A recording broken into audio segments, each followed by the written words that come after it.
Shalom, selamat pagi jemaat yang dikasihi oleh Tuhan Yesus. Apa kabar kita pada pagi hari ini?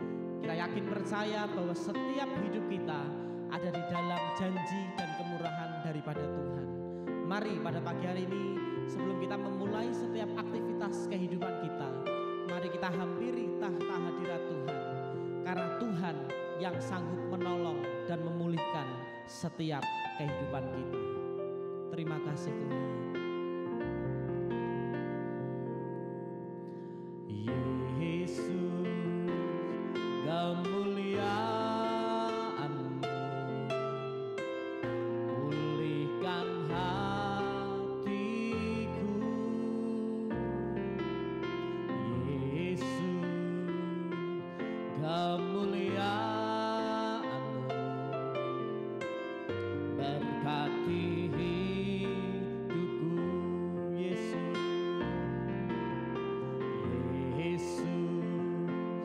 kemuliaan-Mu pulihkan hatiku. Yesus, kemuliaan-Mu berkati hidupku. Segala pujian syukur bagimu, Kau hadir dalam hidupku. Kini ku datang sujud di hadapan-Mu, memuji-Mu, menyembah-Mu. Yesus, ku menyembah-Mu.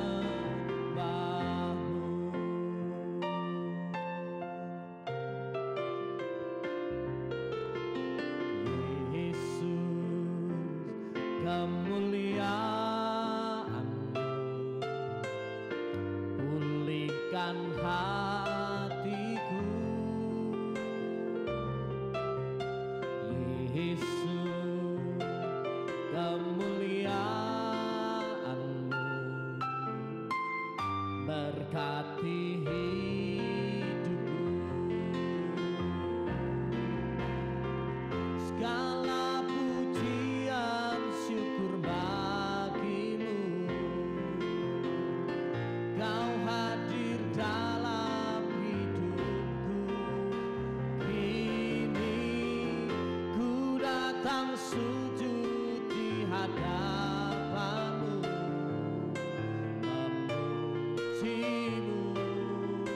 menyembah-Mu. Yesus, ku menyembah-Mu.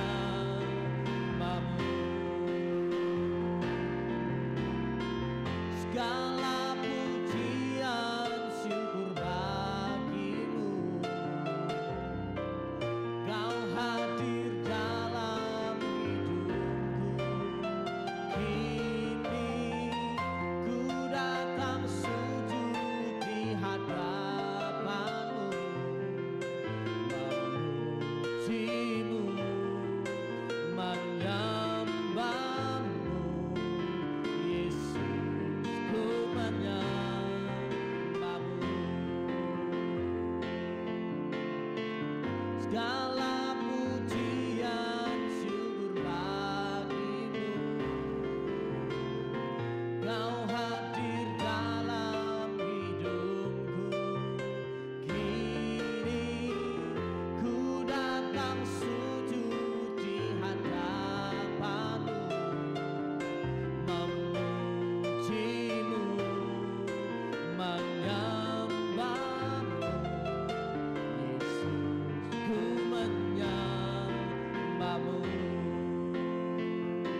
sembah Tuhan, sembah namanya.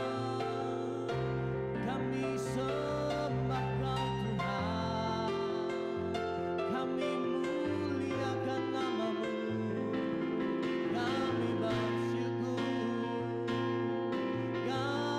bersyukur, buat kebaikan-Mu, buat kasih setia-Mu Tuhan. Di dalam hidup kami tiada yang seperti-Mu. Haleluya.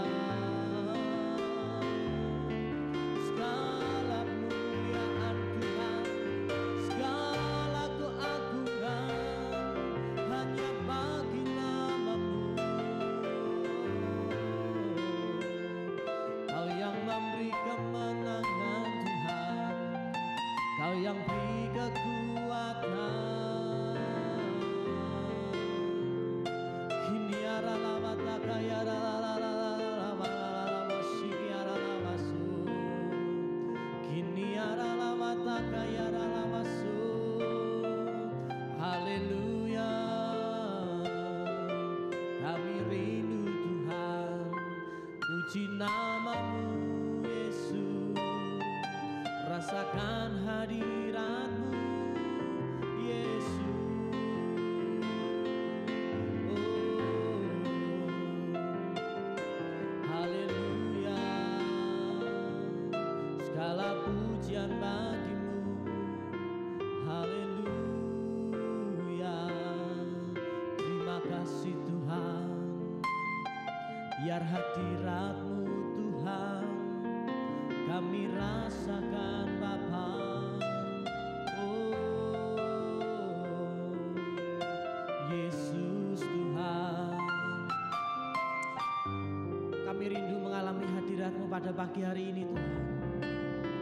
Kami percaya Engkaulah yang memulihkan setiap kehidupan kami, Engkaulah yang memberkati setiap kehidupan kami Tuhan. Tidak ada Tuhan yang seperti Engkau dalam hidup kami Tuhan. Terima kasih Tuhan. Haleluya Yesus Tuhan.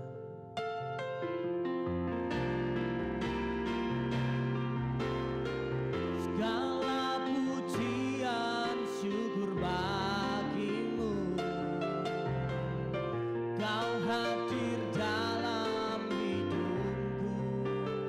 Kini ku datang sujud di hadapan-Mu, memuji-Mu, menyembah-Mu.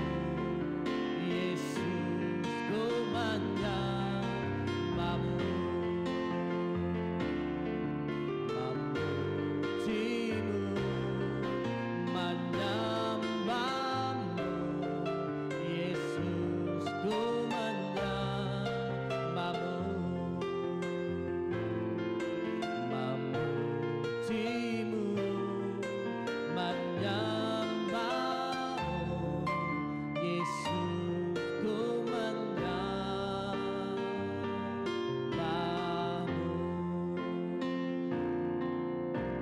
Terima kasih Tuhan buat hadirat-Mu pagi hari ini yang terus menguatkan dan memulihkan setiap kehidupan kami Bapa. Dan jika sebentar kami akan dengar akan kebenaran-Mu, urapi hamba-Mu, bahkan urapi setiap hati kami yang mendengarnya Tuhan. Dalam nama Yesus, haleluya.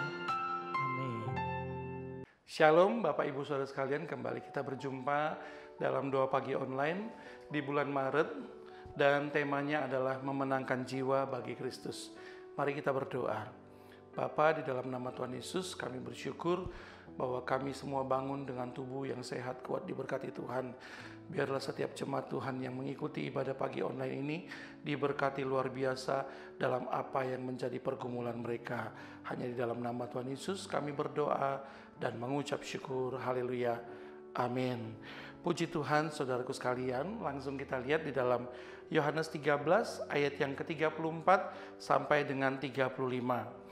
Aku memberikan perintah baru kepadamu, yaitu supaya kamu saling mengasihi, sama seperti aku telah mengasihi kamu, demikian pula kamu harus saling mengasihi. Perhatikan ayat 35. Dengan demikian, semua orang akan tahu bahwa kamu adalah murid-muridku, yaitu jikalau kamu saling mengasihi.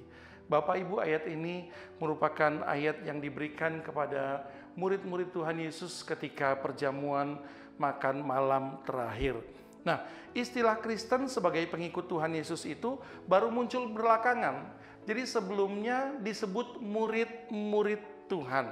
Dan salah satu indikasi apabila murid-murid Tuhan adalah mempunyai karakter saling mengasihi. Istilah Kristen pertama kali muncul di dalam Kisah Para Rasul 11 ayat 26, di mana murid-murid itu disebut sebagai orang Kristen. Jadi Kristen adalah murid atau orang-orang yang mau dan berkarakter murid. Dan salah satu karakter utamanya, sekali lagi saya tekankan, adalah yang menjadi penanda utama atau ciri utamanya adalah saling mengasihi. Jadi karakter saling mengasihi ini adalah yang harus paling terlihat, yang bisa dirasakan, yang bisa dinikmati lebih daripada yang lain.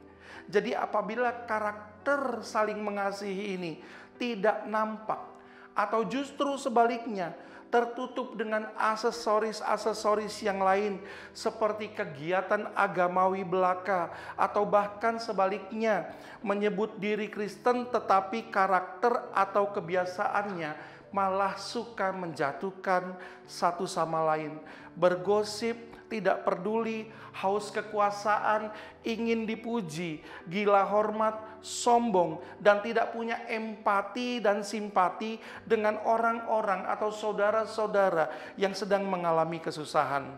Maka bisa dikatakan orang tersebut belum berhasil menjadi murid. Saya tidak mau mengatakan gagal, tetapi belum berhasil menjadi murid. Mengapa saya sampaikan ini? Karena amanat agung kita dalam Matius 28 ayat 19 sampai 20 kita baca, walaupun Bapak Ibu mungkin sudah banyak yang hafal ya. Matius 28 ayat 19 sampai 20 dikatakan, karena itu pergilah, jadikanlah semua bangsa muridku. Bukan jadikan orang Kristen, tapi jadikan semua bangsa murid-muridku. Dan baptislah mereka dalam nama Bapa dan Anak dan Roh Kudus. Dan ajarlah. Siapa yang diajar? Murid. Mereka untuk melakukan segala sesuatu yang telah kuperintahkan kepadamu. Kepadamu siapa? Murid yang terdahulu. Dan ketahuilah, sebagai akibatnya aku menyertai kamu senantiasa sampai kepada akhir zaman. Nah, jadi Bapak Ibu Saudara sekalian yang di rumah, ayat ini menyiratkan atau memerintahkan supaya terjadi multiplikasi murid, terjadi pelipat gandaan dan penambahan murid-murid Tuhan Yesus. Bagaimana pelipat gandaan dan multiplikasi murid ini bisa terjadi? Yaitu karena ini perintah kepada murid supaya mendapatkan murid. Atau istilahnya murid get murid, member get member. Mengapa member baru ini ingin menjadi member? Tidak lain dan tidak bukan adalah karena tertarik dengan apa yang terjadi terhadap hidup dari member yang sudah ada. Artinya member baru ketika mereka mendaftar, mereka tertarik, mereka ingin terlibat, mereka ingin bergabung menjadi member baru karena mereka melihat perubahan yang terjadi kepada member yang sudah lama. Demikian juga dengan murid. Apabila murid itu memberi dampak, murid yang terdahulu memberikan pengaruh, membawa kehidupan, terlihat kehidupannya itu adalah kehidupan yang penuh kasih dan saling mengasihi, maka itu mengakibatkan adanya murid yang baru karena melihat murid yang terdahulu kehidupannya diubahkan. Oleh sebab itu Bapak Ibu Saudara sekalian, Indikasi murid adalah sekali lagi saling mengasihi. Oleh sebab itu kalau kita rindu untuk melaksanakan amanat agung Tuhan Yesus, untuk menjangkau jiwa, untuk memenangkan jiwa, untuk menjadikan segala bangsa murid, maka dikatakan dalam Alkitab betapa saleh dan kudusnya kita harus hidup. Mengapa? Supaya karakter kita adalah karakter Kristus yang terlihat kepada orang lain, sehingga penjangkauan jiwa mendapatkan murid baru adalah akibat dari sebab di mana kita menjadi murid yang baik, berindikasi dengan indikator memiliki karakter saling mengasihi. Oleh sebab itu Bapak Ibu Saudara sekalian, karakter utama saling mengasihi. Maka karunia-karunia yang dibutuhkan untuk penjangkauan jiwa akan menjadi akibat di mana Tuhan akan menyertai kita sampai kepada akhir zaman, agar penjangkauan dan pemenangan jiwa terjadi dengan multiplikasi yang luar biasa. Tetapi yang pertama dan utama adalah miliki karakter murid seperti perintah baru yang dikatakan di dalam Yohanes tadi, yaitu apabila kita saling mengasihi satu sama lain, maka akan terjadi multiplikasi pelipat ganda yang luar biasa untuk penjangkauan dan pemenangan jiwa, yaitu murid-murid yang baru untuk diajar, dibaptis, dan dimenangkan di dalam nama Tuhan Yesus. Shalom, Tuhan Yesus memberkati. Amin.